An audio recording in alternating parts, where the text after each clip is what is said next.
स्वाधार form 2024चे अर्ज सुरू आहे. 30 तारीख लास्ट डेट आहे. यामध्ये विद्यार्थ्यांना एक अडचण जात आहे की विद्यार्थी भरपूर कमेंट्स करत आहे की यामध्ये बँक अकाउंट कुठेही मागण्यात आलेलं नाही आहे, तर पैसे कोणत्या बँकेत जाणार व पैसे कुठे येणार. कारण बँक अकाउंट हे इम्पॉर्टंट आहे. कारण बँक अकाउंट जर आपण टाकलं नाही तर पैसे कुठे जाणार हा प्रश्न मला सुद्धा पडला होता. कारण बँक अकाउंटच नाही तर मग जे पैसे तुम्हाला मिळणार आहे 60,000 रुपयापर्यंत, जसे की आपल्याला 54,000 रुपये मिळत आहे. कोणत्या डिस्ट्रिक्टला कमी मिळते ते सर्व डिस्ट्रिक्ट लेवलला डिपेंड आहे त्यांच्यावर की किती पैसे द्यायचे किंवा किती नाही द्यायचे. तर अशा प्रकारे तुम्हाला 60,000 रुपयापर्यंत जी रक्कम मिळते तर ते कोणत्या बँकेमध्ये तुमची जमा होणार आहे, अशा प्रकारचे भरपूर जे कमेंट्स आहे ह्या येत आहे.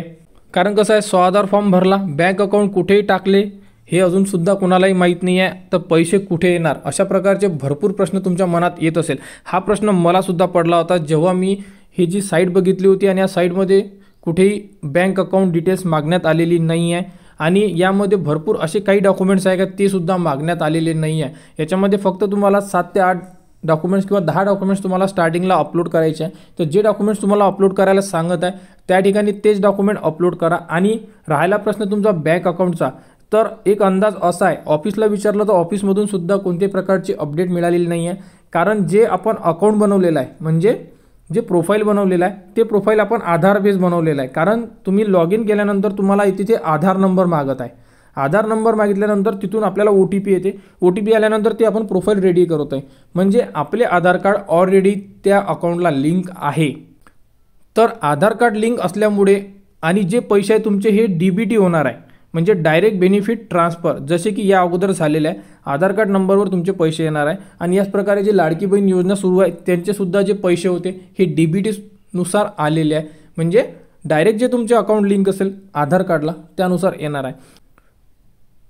यामध्ये तुम्हाला स्थानिक रहिवासी नसल्याबाबतचे प्रमाणपत्रसुद्धा मागितलेले नाही आहे. हॉस्टेलला प्रवेश नसल्याबाबतचे प्रमाणपत्रसुद्धा मागितलेले नाही आहे. आधार बँक लिंक पावती हे सुद्धा मागितलेली नाही आहे. परंतु हे सर्व डॉक्युमेंट्स तुम्हाला ऑफलाईन पद्धतीने मागण्यात येत आहे. त्यामुळे हे डॉक्युमेंट्स तुम्ही रेडी करून ठेवा. आणि फॉर्म जेव्हा तुम्हाला सबमिट करायचा आहे, जे डिस्ट्रिक्ट घेत असेल त्या डिस्ट्रिक्टला तुम्हाला ऑफलाईनमध्ये हे सर्व डॉक्युमेंट्स सबमिट करायचे आहे. तर यामध्ये तुम्ही बँक म्हणजे जे तुमचे पासबुक आहे हे सुद्धा यासोबत अटॅच करा. म्हणजे पासबुक आणि आधार बँक लिंक पावती हे सुद्धा तुम्ही सबमिट करा. आणि तुम्हाला या व्यतिरिक्त जेही अडचण असेल ते तुम्ही तुमच्या जवळच्या समाज कल्याण ऑफिसला जाऊन इन्फॉर्मेशन घेऊ शकता. कारण आपल्यापर्यंत जी इन्फॉर्मेशन येत आहे त्या इन्फॉर्मेशनच्या भरोशावर तुम्हाला संपूर्ण माहिती पुरवण्यात येत आहे. आणि काही विद्यार्थ्यांना जर अडचणी असेल तर तुम्ही तुमच्या समाज कल्याण म्हणजे ज्या डिस्ट्रिक्टमध्ये तुमचं कॉलेज आहे त्या डिस्ट्रिक्टच्या समाज कल्याण ऑफिसला व्हिजिट करा. त्यांच्याकडून जी इन्फॉर्मेशन मिळते ती इन्फॉर्मेशन घ्या आणि त्यानुसार तुम्हाला संपूर्ण फॉर्म जे फिलअप आणि ऑफिसला सबमिट करायचे आहे. जर ऑफिस घेत नसेल तर सबमिट करू नका, परंतु तुमच्याकडे पूर्ण डॉक्युमेंट रेडी ठेवा.